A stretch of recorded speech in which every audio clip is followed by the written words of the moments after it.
সকলকে আমন্ত্রণ। বাংলাদেশ জঘন্য ব্যাটিং করেছে, যাচ্ছে তাই ব্যাটিং করেছে। দিনের বেলার ওই সময়টাতে উইকেটটা যখন এত ফ্রেশ ছিল, এরকম উইকেটে এই মাপের ব্যাটিং করলে আসলে ম্যাচ জেতা যায় না। কিন্তু তারপরও আমি একটু ক্যাপ্টেন্সি নিয়ে কথা বলতে চাই। ক্যাপ্টেন্সি এবং টিম ম্যানেজমেন্টের যে সিদ্ধান্তের জায়গাটা, ইভেন লাইন আপ সিলেকশনের জায়গাটা, সেটা নিয়ে আসলে কথা বলতে চাই।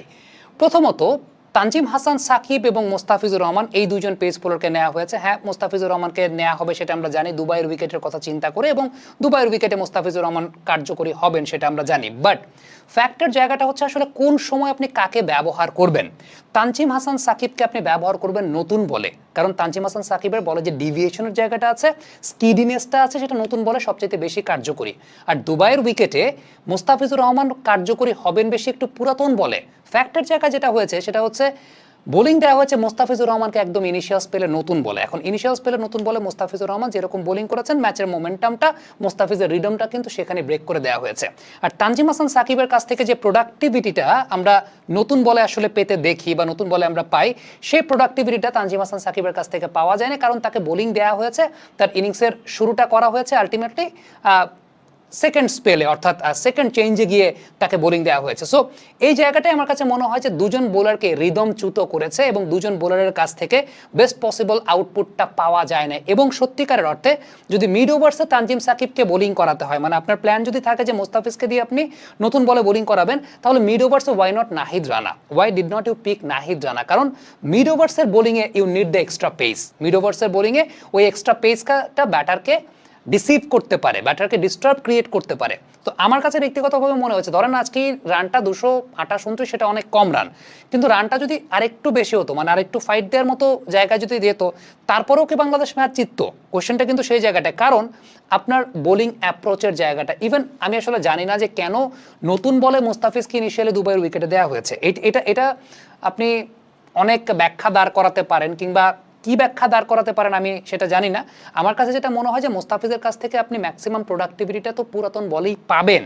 এখন তাকে রিদমটা যদি আপনি আগেই ব্রেক করে দেন, সেই জায়গাটা আমার কাছে মনে হয়েছে যে it was not the proper decision. এবং তানজিম সাকিবের কাছ থেকে আপনি বেস্ট আউটপুটটা নতুন বলে, বলটা যখন নতুন, ওই সময় আপনি ওই সুইংটা এবং ওই রিদমটা, টু বি ভেরি স্পেসিফিক, সেই জায়গাটা মিস করে গেছে, যেটা তানজিম সাকিবকে পরে পুরাতন বলে যথেষ্ট সাদামাটা মনে হয়েছে এবং বেশ সাদামাটা লেগেছে, যেটা আলটিমেটলি তানজিম সাকিবের বোলিং নেচারের জায়গা না। কারণ ইনিশিয়াল রিদমটা আসলে খুব গুরুত্বপূর্ণ। শুরুর দিকে একটা পেস বোলার কোন রিদমে বোলিং করছেন এবং দুজনের কমফোর্ট জোন অনুযায়ী সেটা ম্যাচ করছে কিনা, সেটা খুব গুরুত্বপূর্ণ, এবং সেটা আমার কাছে মনে হয়েছে ম্যাচ করে নাই।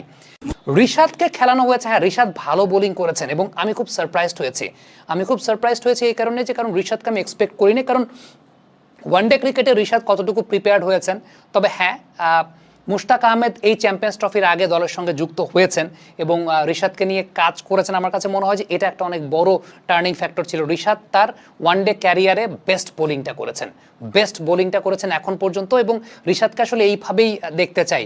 আমার পার্সোনাল অ্যাসেসমেন্টের জায়গাটা যে রিশাদ 50 ওভার্স ক্রিকেটের জন্য এখনও প্রিপেয়ার্ড না, বাট আজকে তিনি যে নেচারে বোলিং করেছেন, এখানে উন্নতিটা দৃশ্যমান, উন্নতিটা একদম দেখা গেছে খুব ভালো মতো, এবং ক্রেডিটটা তিনি পাবেন। এইভাবেই ওয়ানডে ক্রিকেটে বোলিং করতে হয়। রিশাদের কন্ট্রোল যথেষ্ট ছিল, পুরাতন বলের কন্ট্রোলের জায়গাটা I am pretty much sure এই সময়টায় মুশতাক আহমেদের সঙ্গে তিনি এই ব্যাপারটা নিয়ে কাজ করেছেন, এবং মুশতাক আহমেদ এমন মাপের কোচ, তার কাছে আসলে জাদুর কাঠির মতো জায়গা আছে। রিশাদকে যেমন টি-20 ওয়ার্ল্ড কাপের আগে রিশাদকে যেভাবে গ্রুম করেছিলেন, রিশাদের যে ফ্লারিশড অ্যাটিটিউডটা আমরা দেখতে পেয়েছিলাম টি-20 ওয়ার্ল্ড কাপে, সেটা চ্যাম্পিয়ন্স ট্রফির প্রথম ম্যাচে আমি খুবই সারপ্রাইজড হয়েছি, কারণ রিশাদকে ওই জায়গাটা একেবারেই এক্সপেক্ট করিনি। সো ওই কনফিডেন্সের জায়গা থেকে রিশাদকে যদি পিক করা হয়ে থাকে, দ্যাট ওয়াজ ওকে। কিন্তু আমার কাছে কেন যেন মনে হয়েছে যে আপনি যদি মিড ওভার্সে বোলিং করাতে হয়, why not that is Nahid Rana, why it was Tanzim Sakib? So এই কোয়েশ্চেনটা অবশ্যই এটা আমার ব্যক্তিগত জায়গা থেকে, যে এইটা কেন এই সিদ্ধান্তটা বাংলাদেশ টিম ম্যানেজমেন্ট নিয়েছে, ক্যাপ্টেন নাজমুল শান্ত নিয়েছেন, এবং সত্যিকারের অর্থে এইটা আমার কাছে মনে হয়েছে যে রান যতই হোক, but you have to give the best possible fight. এবং ইনিশিয়ালি শুরুর 10 ওভারের জায়গাটা রোহিত শর্মা একদম 10ম ওভারের সময়টাতে আউট হয়েছেন।